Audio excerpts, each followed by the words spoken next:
ያንን ሰው ማንም አላሰበውም። መጽሐፈ መክብብ ምዕራፍ 9 ቁጥር 15 ላይ በቅዱስ መጽሐፍ ተጽፎ የምናገኘው ኃይለ ቃል ነው። እንግዲህ ያንን ሰው ማንም አላሰበውም ብላችኋልና በህሊናችሁ ያላሰባችሁት ሰው ካለ እንድታስቡ የቤት ሥራ እየሰጠኋችሁ ታስባላችሁ። መታሰብ ሲገባው ያልታሰበ አንድ ሰው አለ ይላል በመጽሐፍ እና ምንድነው ያልታሰበው? ያ ሰው ማን ነው?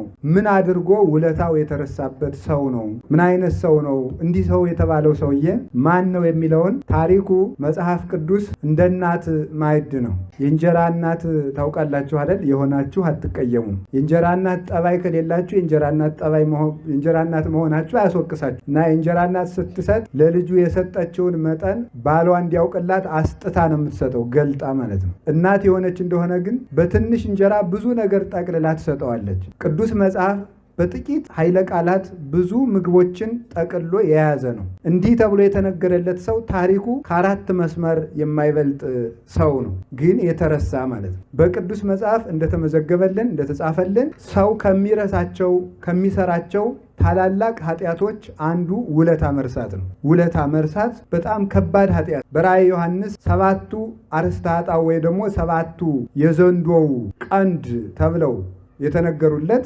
የዘንዶው 7 ቀንድ አለው የተባሉት እነዚህ ቀንዶቹ 7 ኃጢአት ናቸው። ከ7ቱ ኃጢአቶች አንዱ ውለታ መርሳት ነው። ውለታ መርሳት በሕይወታችን ውስጥ ብዙ ውለታ የዋሉልን ሰዎች አሉ። ከልጅነታችን ጀምረን ስናስበው የመጀመሪያውን ውለታ እናታችን ትወስዳለች። 9 ወር ከ5 ቀን ተሸክማ ነፃነቷን ተነፍጋ በሰላም ሳታድር ሳትተኛ በውስጧ ሰው ስትሆን ሰው ተሸክማ እየተገላበጠ እረፍት እየነሳት ከእሷ ሕይወቱ ይልቅ ጽንሱ በሰላም ይወለድ ይሆን እያለች እያሰበች እየተጨነቀች አካላችን ተሰባብሮ አጥንታችን ደቆ ከምንቀበለው መከራ በሚበልጥ ምጥ ወልዳ ወተት ሲያልቅባት ደም አጥብታ የምታሳድግ እናት ናት። ይህን ሁሉ መከራ የምትከፍል አባት ወጥቶ ወርዶ ተርቦ ተጠምቶ ትከሻቸው ከሞቀ ልብሳቸው ከሞቀላቸው መብል ከጣፈጠላቸው ደርቦ ደራርቦ ለብሶ አደባባይ መዋል ሲችል ልጅ አሳድግ ብሎ ቀዩ ጠቁሮ ረጅሙ ጎብጦ ወፍራሙ ከስቶ ከሰው በታች ሆኖ ልጁን ያሳድጋል።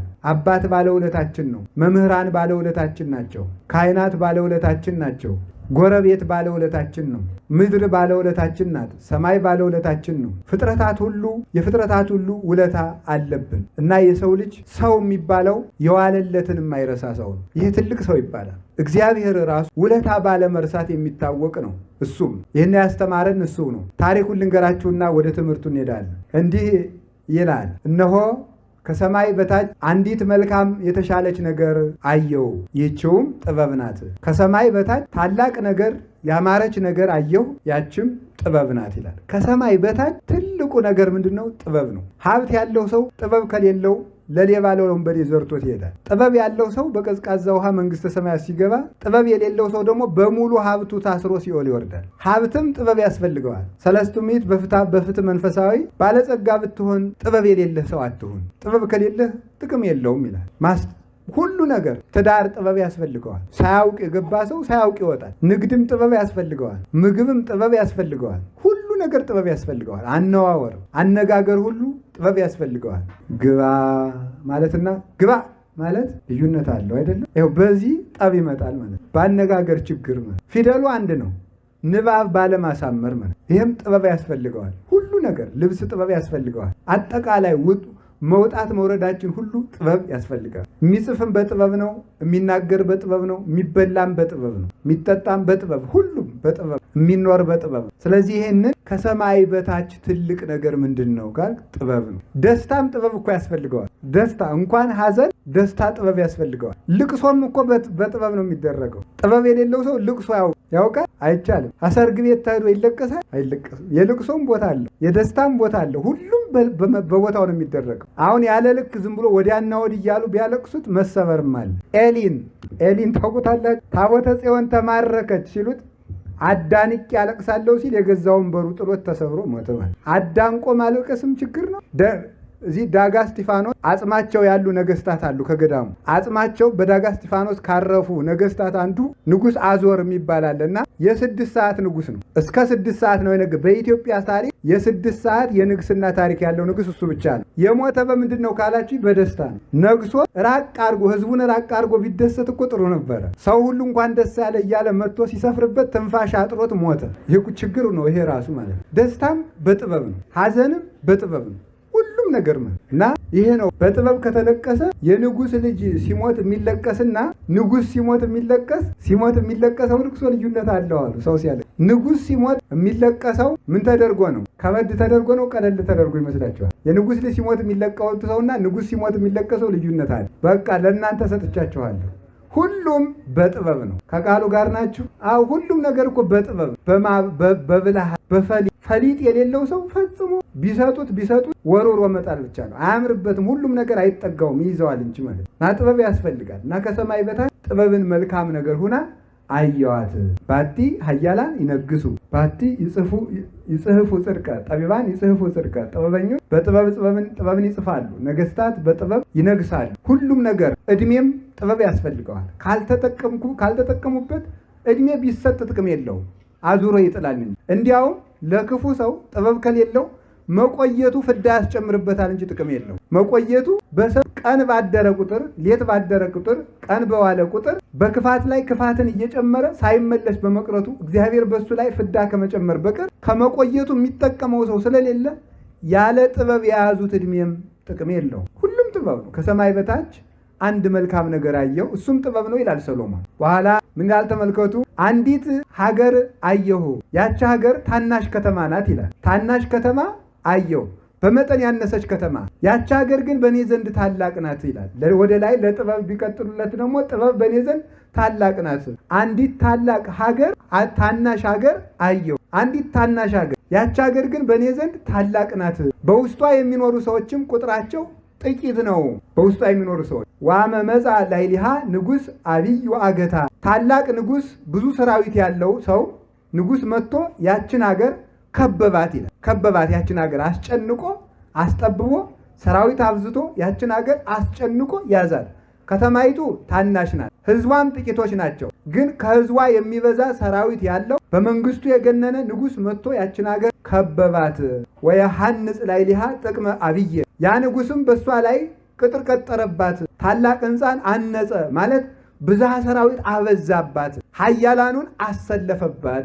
በቀን የፎከረ በስልክ የፎከረ በኢንተርኔት የፎከረ ጊዜ የጭንቅ ቀን አይገኝም። ስልኩን አጠፋፍቶ አይግባኙ ነው አይደል? እንደዚያ ነው የሚያደርግ እኮ ሰው ማለት ያፍ ጀግና ነው። ብዙ ሰው አይተነዋል። ብዙውን ሰው እኮ ይፎክርና ኋላ እልም አይደረስ እኮ ነው። እናት ኃጢአት ነው የሚመስል ክፉ ሰው ኃጢአት እነ የኔታ ተርጉመው እንዳስተማሩ ኃጢአት ክፋቷ ምንድን ነው? ሰውን ታሲዝና እሷ አትገኝ። እንዲሁ እኮ በጣም ግሩም እኮ ናት እኮ ሰውን በፍዳ ሲይዛ ከአምላክ በግራ ቁማ በሳት እየቀቀለች ኃጢአት ተገኝታ አትገረፍም። ክፉ ሰውና ኃጢአት አያይዘው እነሱ አይገኙ። ችግሩ ይሄ ነው እንግዲህ ማለት አያይዘው እነሱ የጭንቁ ቀን የሰልፉ ቀን የሉ መሀል ነገር ላይ ጥለው ይጠፋል። አሁን እንዲህ ያለ ጭንቅ ቢመጣ ምን ይደረጋል? ግን እንዲህ ያለ ችግር የገጠማት አንዲት ሀገር ነበረ። ያ ንጉስም እንግዲህ ይህችን ሀገር እንደ አተናት አለው፣ እንደ ትቢያ አበናት አለው፣ እንደ ዘር በትናት አለው ብሎ ሲመጣ በውስጧ ጥበብ የተሞላበት አንድ ድሃ ሰው አገኘ። አንድ ድሃ ሰው አገኘ። እንግዲህ ሀገሪቱ ታናሽ፣ ህዝቧ ጥቂት፣ ንጉሱ ኃያል፣ ሰራዊቱ ብዙ። ያ ድሃ ያችን ሀገር የሚያድናት ሲጠፋ አንድ ድሃ ሰው ተገኘ። ያ ድሃ ግን ጥበብ የተሞላበት ሰው ነበረ። ጥበብ የተሞላ ግን ድሃ ነው። ወውእቱ ያድህን ሀገረ በጥበቡ፣ እርሱ በጥበቡ ብዛት ያ ድሃ ሰው ያችን ሀገር ከመከራ አዳናት። ሰራዊቱን አሳፍሮ መለሰ። ድሃ ነው፣ ሰልፍ አይችልም፣ ብዙ ሰራዊትም የለውም፣ ገንዘብም የለውም፣ ኃይልም የለውም። ግን በጥበበኛነቱ ያችን ሀገር ከመዓት ከጦርነት አዳናት። ሰውየው ግን ድሃ ነው፣ ግን ጥበበኛ ነው። ሀገሪቱ ጦርነቱ ከበረደ በኋላ የጠላቶቻቸው ሰራዊት ካለቁ በኋላ ኃያሉ ንጉሥ አፍሮ ከተመለሰ በኋላ ኢተዘከሮ ለውእቱ ብእሲ ሰብ ህውረ ለውእቱ ብእሲ። ያንን ሰው ግን ዘወር ብሎ ያየው ሰው የለም። ሁሉ ዘፈኑን ይዘፍናል። የተዋጋ መስሎ መክሮ ያዳናት በጥበቡ ያዳናትን ያንን ሰው አንድ ሰው እንኳን ሳያስበው ቀረ። እንደነዚህ ሰዎች ከመሆን እግዚአብሔር ይሰውረን። በጨነቀን ጊዜ በጠበበን ጊዜ ከሞት አፋፍ ያወጣንን ሰው ከመርሳት በላይ ምን ነውር አለ? በእውነቱ ሀገርን ከመታደግ ሕፃናትን ከመርገብ እናቶችን ያለ ዕድሜያቸው ያለ ጊዜያቸው እንዳይጨነቁ ነፍሰ ጡር ሽማግሌዎች ወጥተው እንዲገቡ ያለ ጧሪ እንዳይቀሩ ሀገር በሰላም ውላ እንድታድር ያደረገን ድሃ መርሳት ፍጹም በደል ነው። ወአንሰ እቤ ትሄይስ ጥበብ እምኃይል እንተ ትትሜነ። እኔ ግን ከኃያል ሰው ይልቅ ከጉልበተኛ ሰው ብርታት ይልቅ ጥበብ ትሻላለች እላለሁ። በሌሎች በትዕቢተኞች የተናቀች ጥበብ መልካም ናት ብዬ እናገራለሁ ይላል ሰሎሞን። ወደ ታሪኩ ልምጣላችሁ። ከቃሉ ጋር ናችሁ? እግዚአብሔር ከሁላችን ጋር ይሁን። እነዚያ ሰዎች በጣም ጥሩ አድርገዋል አላደረጉም? አቤት! እነዚህ ሰዎች ጥሩ አላደረጉም የምትሉ መስቀል አድርጋችሁ ቀኝ እጃችሁን አውጡት። እነዚህ ሰዎች ጥሩ አላደረጉም የምትሉ ጥሩ አላደረጉም። እንዴት ሀገሪቱን ያዳናትን ሰው እንዴት ይረሱታል? በሩ እንጂ በደንብ አድርጉት። በደንብ አድርጋ አውርዱ። እነዚያ ሰዎች ማን እንደሆኑ ነግራቸዋል። የሆኑ ሰዎች ነው፣ በሆነ ሀገር የሚኖሩ የሆኑ ሰዎች ነው። ያዳናቸውን አንድ ድሃ ሰው ግን ጥበብ የሞላበት ባለጸጋን። ይሄ የመጀመሪያው ሕዝቅያስ ይባላል።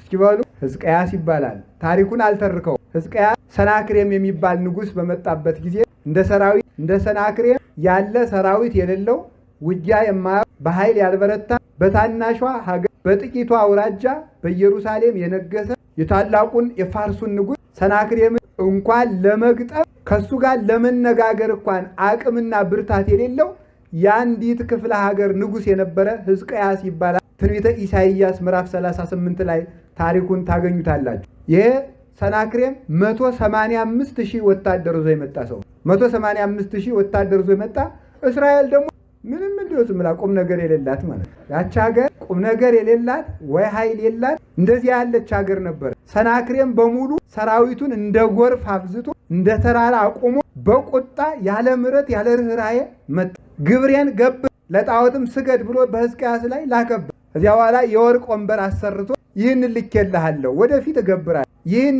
ይዘህ ተመለስ ብሎ መልእክት ላከበት። የ7 ዓመት ግብሬን አግባ፣ ይሄ 1 ዓመትም አይሞላም። አይ እንግዲህ ወዲያስ የለኝም አለው። ገጠሙ መጣ ሰናክሬም እየደነፋ ማለት ሀገሪቱ እንዳትድን ሰራዊት የላት፣ ጉልበት የላቸው፣ አቅም የላቸው። አንድ ምስኪን ማን ተገኘ?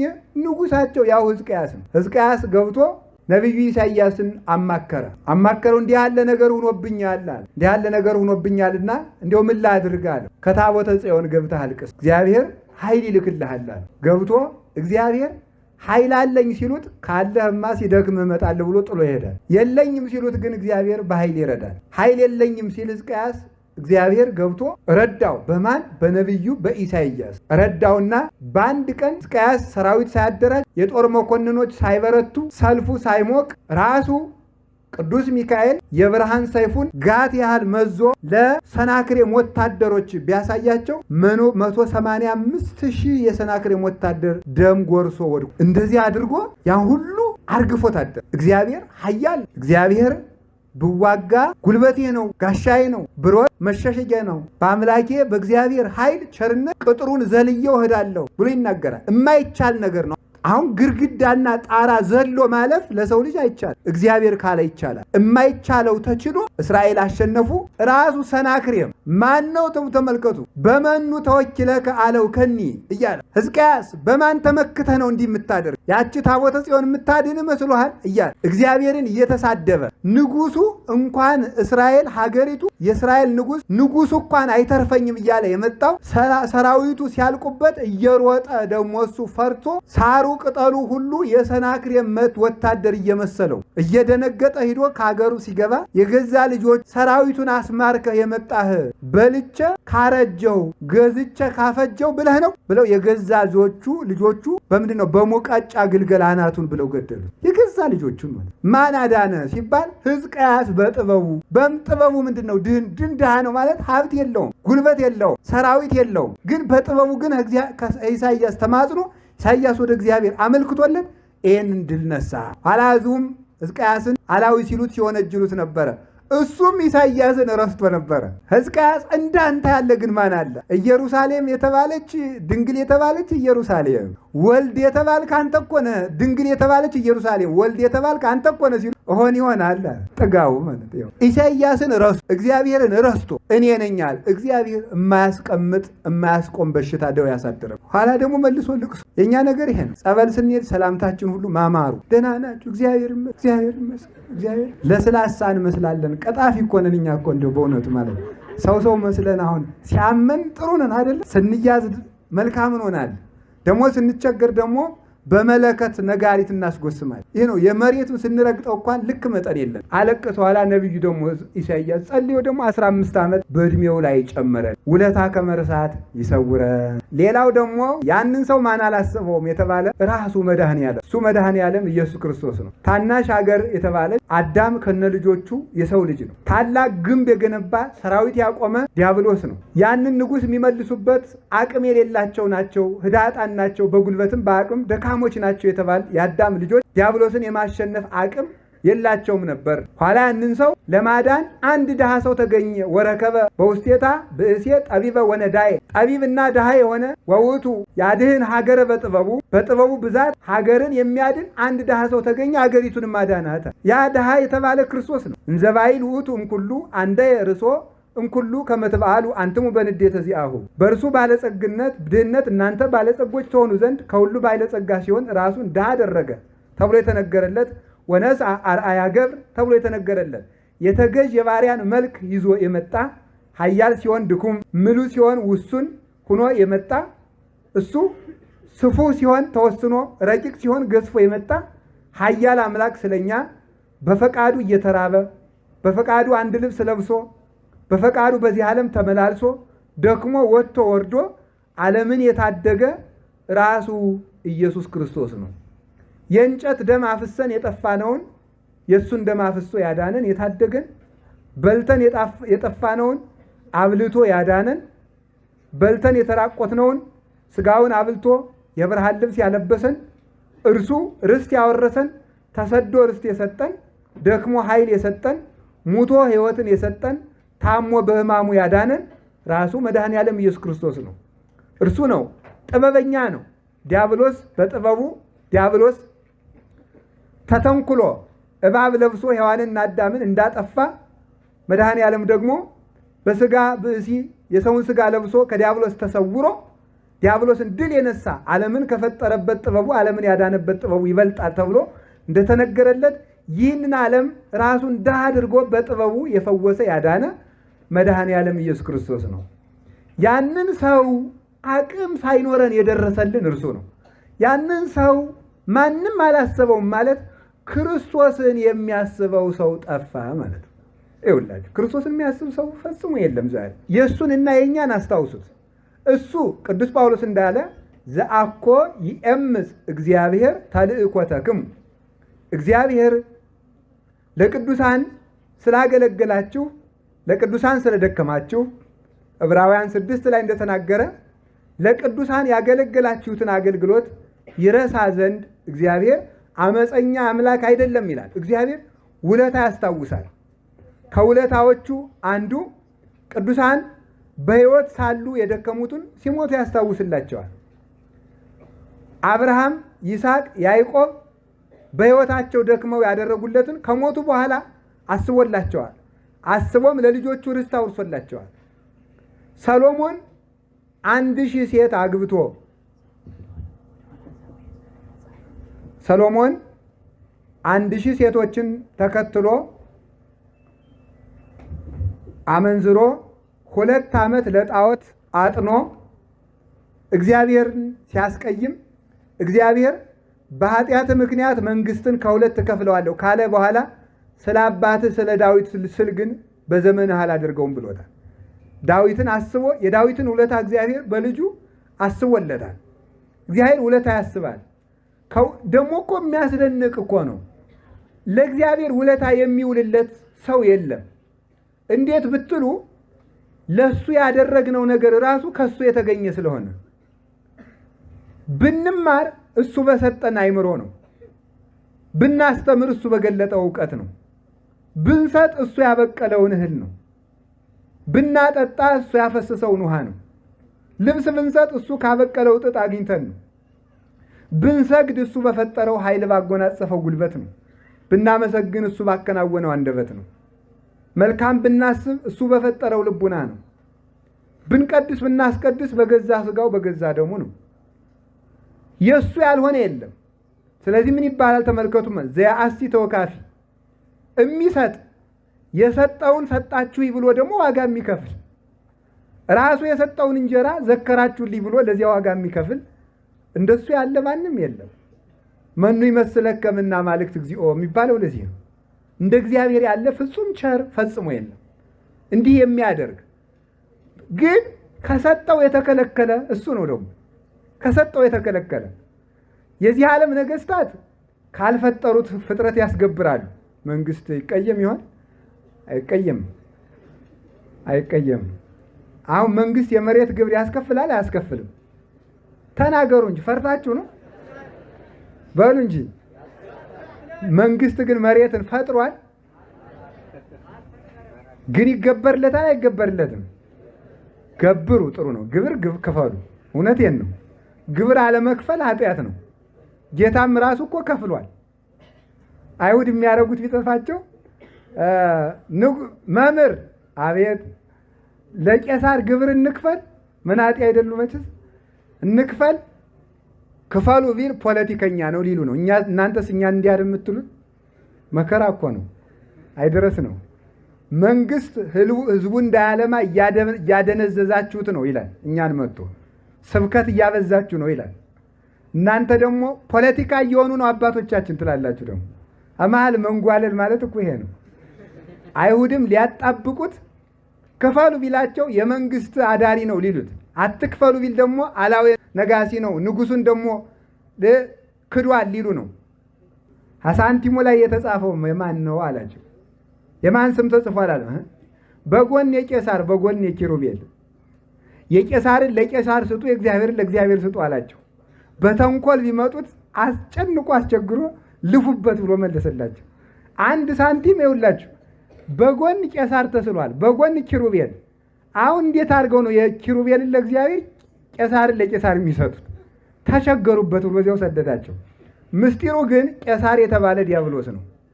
ተንኮሉን እባካችሁ ለዲያብሎስ ተውለት ማለት ነው ይላል ቅዱስ ቄርሎስ። እናንተ የኔ መልክ ስለሆናችሁ የኔ ሁኑ እያላቸው ነበረ ይላል። ሌላ ቀን ደግሞ ምን አሉት? እሺ በጥያቄ ብንጠይቀው አልተቻለንም፣ በተግባር እንጠይቀው ብለው ለቅዱስ ጴጥሮስ ጠጋሉና መምህራችሁ ግብር የማይከፍል ለምንድን ነው አሉ። ይሄ ተንኮል ነው። መምህራችሁ እንዴት ግብር የማይከፍል እንደዚህ ተብሏል አለው ቅዱስ ጴጥሮስ። እንዲህ አላቸው፣ ደቀ መዛሙርትስ ለምን ግብር አይከፍሉም?